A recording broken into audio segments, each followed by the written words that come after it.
Welcome to the Freddy Fazbear Virtual Experience. Fazbear Entertainment is excited to join the digital age, and what better way to do that than with an edge-of-your-seat virtual reality experience.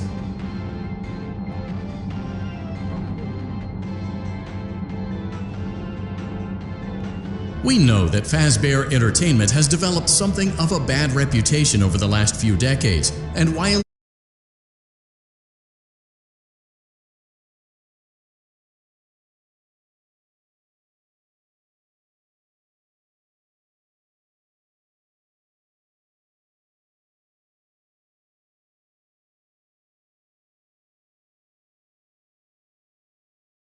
been fed over the last several years into a hilarious VR game in the hopes that we can finally move past these childish ghost stories and develop a new relationship with you as well as your kids. Don't forget the merch, perfect for birthdays. So sit back and enjoy a few scares.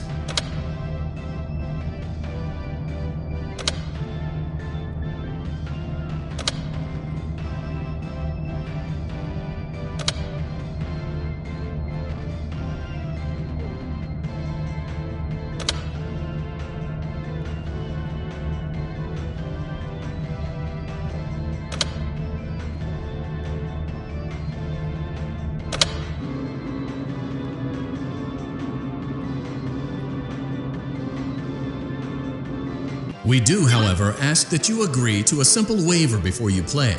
It's mostly just legal mumbo-jumbo and isn't at all based on user experiences thus far or injuries associated with testing. Just touch the button to agree, and then we can jump right into some harmless fun that can't harm you at all in any harmful way. Thank you for playing the Freddy Fazbear Virtual Experience.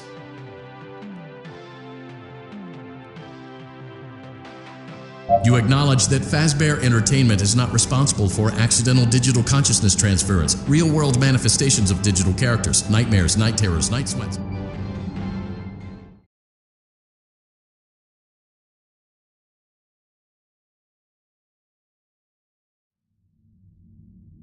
Welcome to the Freddy Fazbear Virtual Experience. Use the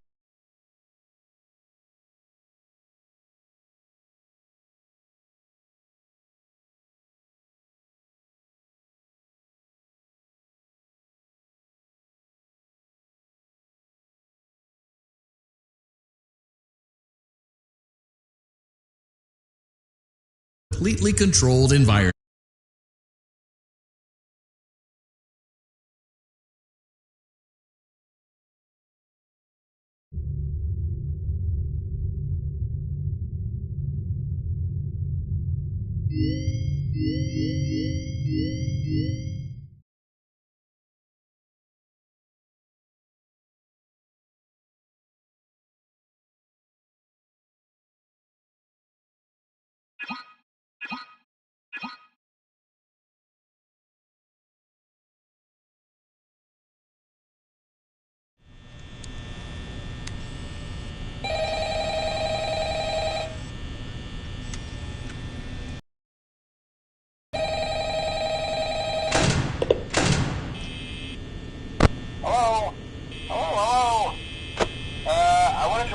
Message for you to help you get settled in on your first night.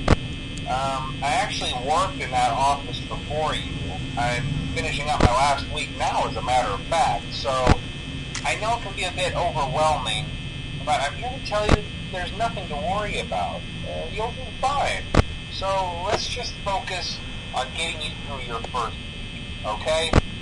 Let's see. First, there's an introductory greeting from the company that I'm supposed to read. It's kind of a legal thing, you know. Welcome to Freddy Fazbear's Pizza, a magical place for kids and grown-ups alike, where fantasy and fun come to life. Fazbear Entertainment is not responsible for damage to property or person.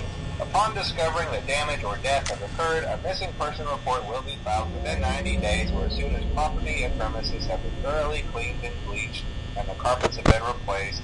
Blah, blah, blah. Now, that might sound bad, I know, but there's really nothing to worry about. The animatronic characters here do get a bit quirky at night, but do I blame them? No. If I were forced to sing, those same stupid songs for 20 years and I never got a bath, I'd probably be a bit irritable at night too. So remember, these characters hold a special place in the hearts of children, and we need to show them a little respect, right? Okay. So just be aware, the characters do tend to wander a bit. They're left in some kind of free roaming mode at night. Something about their servos locking up if they get turned off for too long. They used to be allowed to walk around during the day too, but then there was the bite of 87. Yeah. It's amazing that the human body can live without the frontal lobe, you know? Now, concerning your safety, the only real risk to you as a night watchman here, if any, is the fact that these characters, if they happen to see you after hours, probably won't recognize you as a person. They'll most likely see you as a metal endoskeleton without its costume on. Now, since that's against the rules here at Freddy Fazbear's Pizza, they'll probably try to forcefully stuff you inside a Freddy Fazbear suit. Now, that wouldn't be so bad if the suits themselves weren't filled with crossbeams, wires, and animatronic devices, especially around the facial area. So you can imagine how having your head forcefully pressed inside one of those could cause a bit of discomfort and death. The only parts of you that would likely see the light of day again would be your eyeballs and teeth that pop out the front of the mask. Yeah, they don't tell you these things when you sign up. But hey, first station of the breeze. I'll chat with you tomorrow. Check those cameras and remember to close the doors only if absolutely necessary. Gotta conserve power. Alright, good night.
become more active as the week progresses. It might be a good idea to peek at those cameras while I talk, just to make sure everyone's in their proper place, you know. Interestingly enough, Fred himself doesn't come off stage very often. I've heard he becomes a lot more active in the dark, though, so, hey, I guess that's one more reason not to run out of power, right? I also want to emphasize the importance of using your door lights. There are blind spots in your camera view, and those blind spots happen to be right outside your doors. So if you can't find something or someone on your cameras, be sure to check the door light. You might only have a few seconds to react. Not that you would be in danger, of course. I'm not implying that. Also, check on the curtain in Pirate Cove from time to time. The character in there seems unique in that he becomes